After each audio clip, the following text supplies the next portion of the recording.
We all agree that life is not fair. If it were, everyone kind and hardworking would be rich, healthy, and perpetually happy. But what is it that causes some people to give up when facing adversity and others to emerge stronger and more capable than ever before? That characteristic is resilience, also known as grit or mental toughness. And how can we raise resilient children and grandchildren? Stay tuned to find out. Hi, for those of you new to my channel, I'm Dr. Creadon Wright. I'm a board-certified family physician with over 33 years experience treating patients. Now that I've retired, I have the time to share the wisdom that I've gained from my education and patient interactions. And you have the ability to benefit from this without having to live through med school, residency, and patient care yourself. Some people consider the definition of success as reaching financial independence. However, I've heard a much better definition with the Japanese proverb that defines it as falling down 7 times and getting up 8. People who are able to continue to strive after a significant setback are called resilient. The word resilient literally means the ability of an object to spring back to its original form after being physically distorted. In people, this grittiness or mental toughness separates those who give up in the face of adversity from those who learn from the circumstances and move forward, often with even greater determination. So how do we help our children and grandchildren develop resilience? It begins in childhood. As children learn to walk, they will at some point fall down.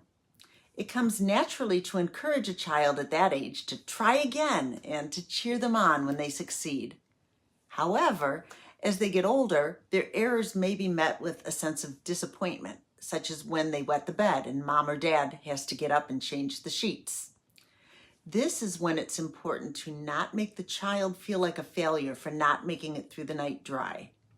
It makes sense to acknowledge what went wrong in a kind way, such as to say, "It must be disappointing to you that you wet the bed," but to follow that up with a reassurance that they are still loved and worthwhile as a person, such as, "But everything is still okay. We can clean this up together. Help me pull the sheets off your bed." Instead of doing it all yourself, by letting them help, you're teaching them that many problems are fixable and that they are capable. If they're old enough to start working on solutions together, you could say, "Do you have any ideas for tomorrow night?"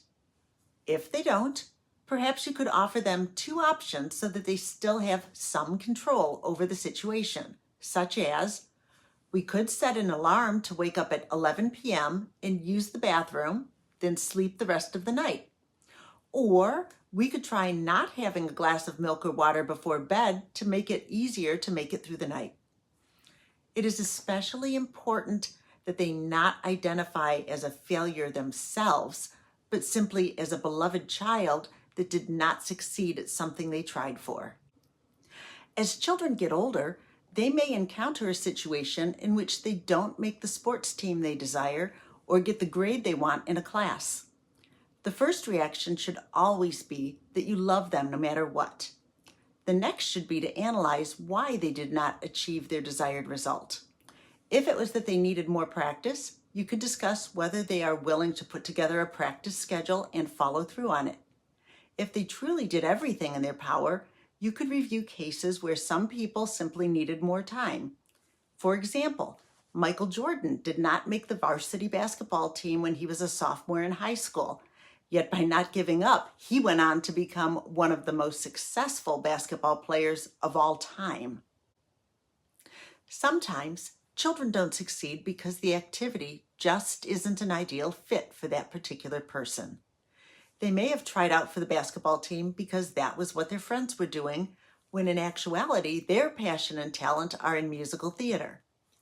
There's a saying that if you judge a fish by its ability to climb a tree, that it will live its whole life believing that it is stupid.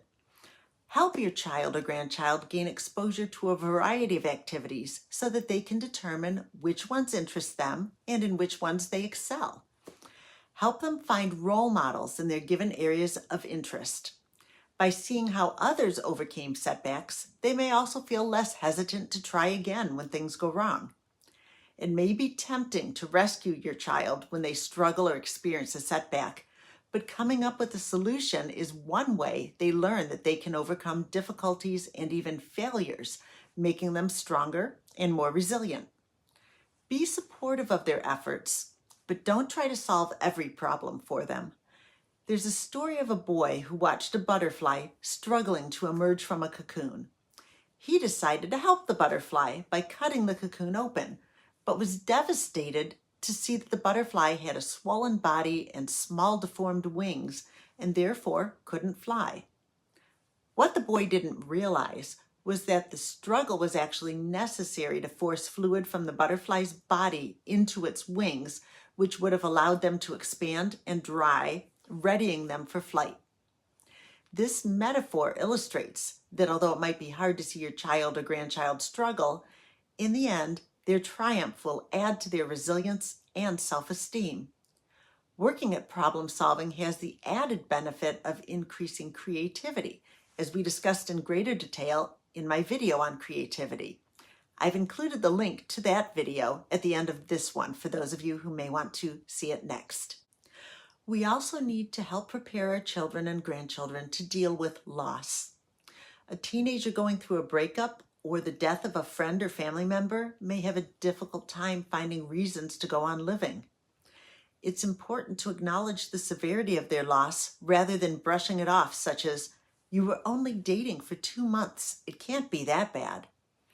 If you believe that they may be considering self-harm, take it seriously and have them evaluated by a mental health professional in an emergency room if needed. And listen to them.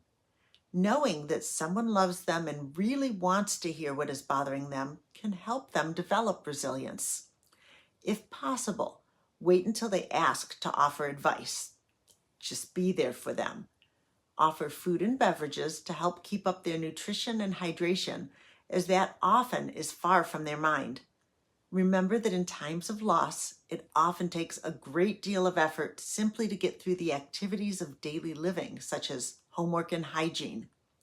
When they're ready, begin an exercise of each day thinking of something or someone in their life that they are thankful for. And even if they snap at you, still respond with calmness and love. Because even if they don't acknowledge it right then and there, your consistent, caring presence is a safety net in their lives that allows them to face life's challenges, becoming stronger and more resilient along the way.